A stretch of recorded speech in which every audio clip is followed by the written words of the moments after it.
Hello and welcome back to another piss-poor tutorial video. So today we have the beautiful F5E. What a stunning machine. This thing's been around since 1970 and just look at it. Think of the cars we were driving in 1970 and this thing was flying around like a spaceship. But so we're going to do the first tutorial video in the F5 will be cold start, of course. We'll keep it as simple as possible. I watched I done the training the training that comes with the module, and my god, it's complicated. As when I done it, I was like, I can't do this. This is too much. It's too complicated. There's a lot of maths involved. So we're going to simplify it. All we want to do is get this thing started up, take off, have a bit of fun. So that's it. We're going to keep it as simple as possible. No maths. Like on the training module, it says to do a bomb and run, you have to know your altitude, your speed, your descent rate. You have to divide your altitude by the square root of your mother's date of birth on the fly. And just, if you can do maths on the fly, fair play to you. But I cannot, and I'm sure I'm not the only one. So if you're a mathematical genius, I'm sure there's much more in-depth instructional videos out there, but we are just gonna hotwire this thing and drive it like we stole it, basically, by the seat of our pants. So with that overly long introduction, let's jump into the cockpit and start to get this thing started up. So first of all, we're going to look over here on the right hand side. To start it, you need fuel booster pumps on, one on the left, one on the right. You want your battery on, generators on, and then we have power to the machine. We want to start it up, so we have to contact the ground crew. So the / key gives you this menu up here. Ground crew, we want ground air supply, connect. Chief, connect ground air supply. Copy. Ground air supply is now connected. Lovely. So our little mates on the ground have the air connected. Now we have to ask them to apply the air. So same thing. Ground crew, ground air supply, apply. Chief, apply ground air supply. Copy. Air is now applied. Now you'll see this needle on the left moving, so the left engine is ready to start up once that passes 10. So to do that, we want to come over here to, these are the starter buttons, left engine start. You're going to push this, and then this gets pushed forward into the idle position. You'll have a keybind mapped to get that into the idle position. So push this left engine into the idle position. Just map a keybind, that's the easiest to remember. And you'll see the engine jumping into life over here. Dial starting to move around. Give that engine a few seconds to fire up before we fire up the right engine. So just watch the clocks here, what they do.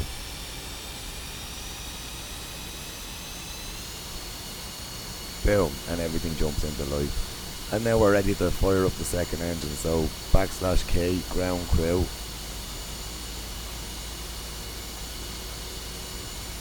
Ground air supply, apply. Chief, apply ground air supply. Copy. Air is now applied. Air is applied. We're watching this to go past 10, same as the left engine. Click this button, throttle into the position with your keybind, and you'll see the second engine is firing up there. Just lovely.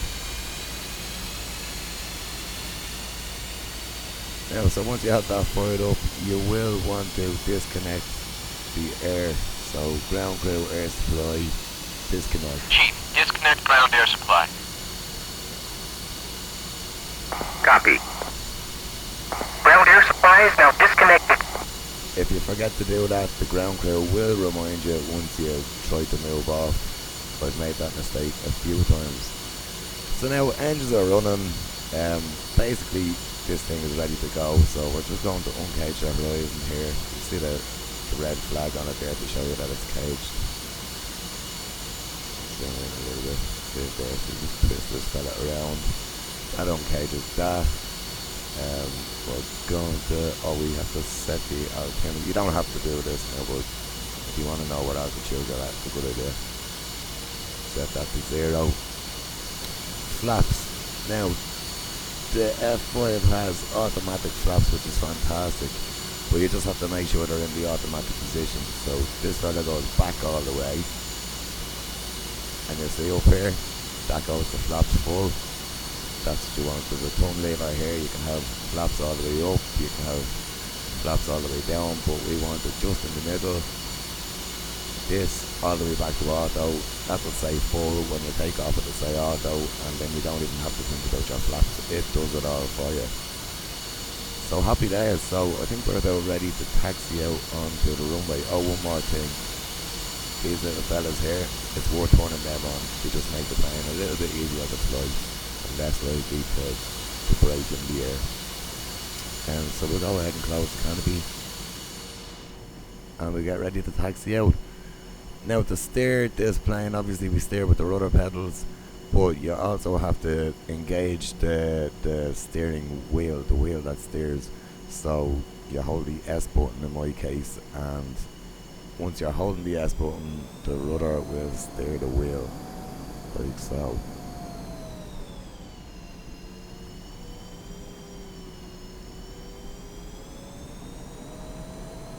Quite handy once you get used to it. It's a lot more stable than, say, the old warboards.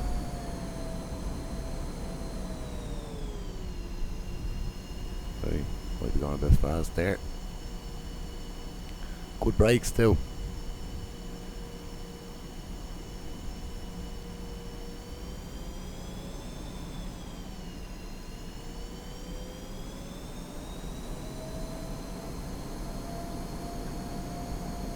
So we line ourselves up on the runway, straight down the centre line.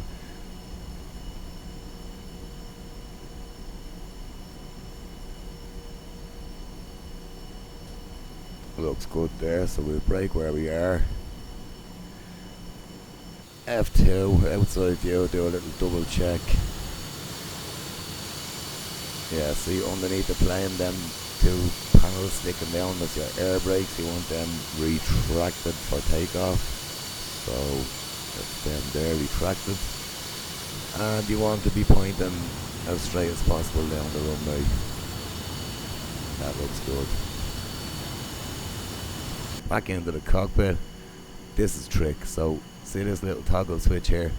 All you flick that forward and it should raise the nose. I'll show you the outside view when I do it. Move this around.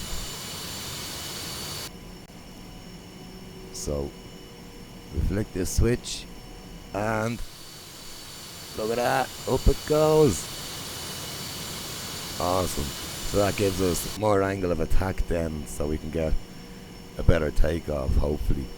What we also want to do for the best takeoff is, see under here, if we zoom in, see that tiny little fella there? So that's your trim. You want to trim up on takeoff, depending on how heavy you are. I think a really light plane like this, 5, the more weapons and fuel you have on board, 6, 7, 8, whatever, have a play around with it, see what works. If you crash, you can always get another plane. So I think that's us about ready for takeoff then. We missing anything? No? Right, so basically we're gonna hold the brake, bring the power up. See our gauges there where the engines are powering up. Right the way up. You don't want to bring it to 100% straight away. You want to get moving, but down the runway before you give a full burner. Oh Jesus. That was faster than expected. Okay, this is bad. This is bad. Right, we're just going to use the field. Just work with it. 150. Rotate. Up she goes. Over the radar. Yes. Now that is a piss poor takeoff if I ever seen one. Wheels up. Awesome. And you're in the air.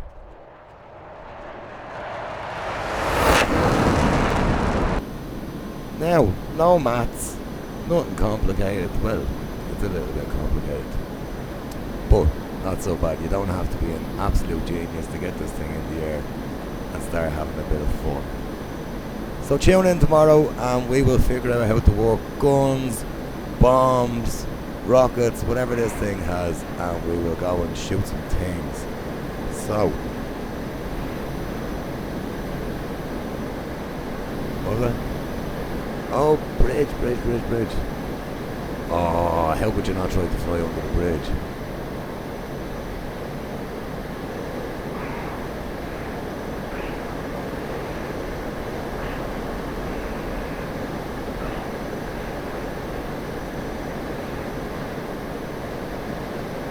Right, we'll go for it. Look at this bridge, it's just asking to be flown on that. Looks very low.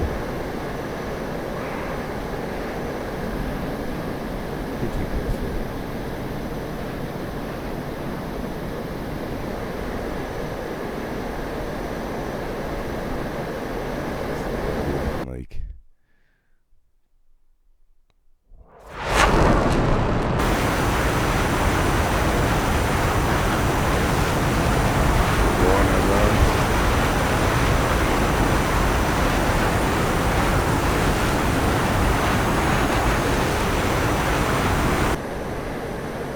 climbing out of the P51 and into this thing is incredible. It's like climbing out of a bus into a Formula 1 car.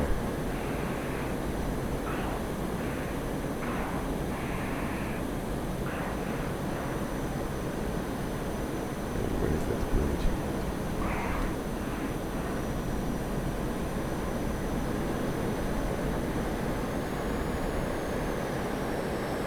We go at a full speed, boy. What could possibly go wrong? Nothing ever goes wrong on the Pittsburgh Pilot.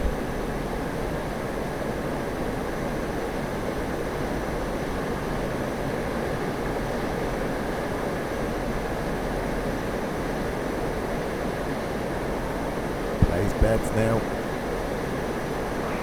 Oh, it's a bad angle. It's a bad angle. You're not getting under that. No way you're getting under that. Oh, we're gonna crash anyway. Shit. Tune in tomorrow on the Pittsburgh Pilot. We'll figure out how to work the guns. Over and out.